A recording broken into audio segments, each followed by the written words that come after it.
5% یہ اضافی فیس لگائی گئی تھی. اس وقت ظاہر ہے کہ 5% ایک بڑا ہیوی یہ فگر تھا، چونکہ جو اماؤنٹ جتنا ہائی ویلیو ہوگا اس پر وہ اماؤنٹ کی صورت میں اتنا ہی زیادہ لاگو ہونا تھا. یہ کس رول ریگولیشن کے تحت یہ لگائی گئی تھی؟ بینکس کے پاس یہ اختیار ہوتا ہے کہ وہ کسی بھی وقت اعلان کر دیں کہ ہم فلاں سروس پر 5% یا 10% یا 8% اپنی مرضی کے مطابق فیس لگا رہے ہیں، اور کسٹمر کے پاس کوئی رائٹ نہیں ہوتا کہ وہ اس کو چیلنج کر سکے؟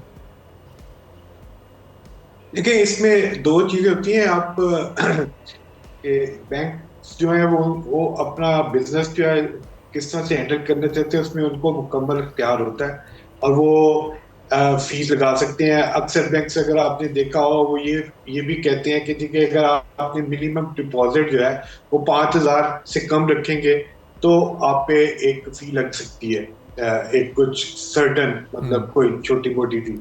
اس طریقے سے مختلف اکاؤنٹس ہیں، مختلف نیچر ہے ان کی، تو اس حساب سے کر سکتے ہیں.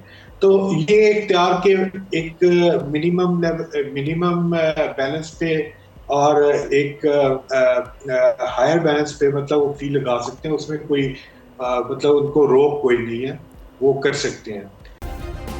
سبسکرائب کریں اور بیل دبائیں تاکہ کوئی خبر رہ نہ جائے.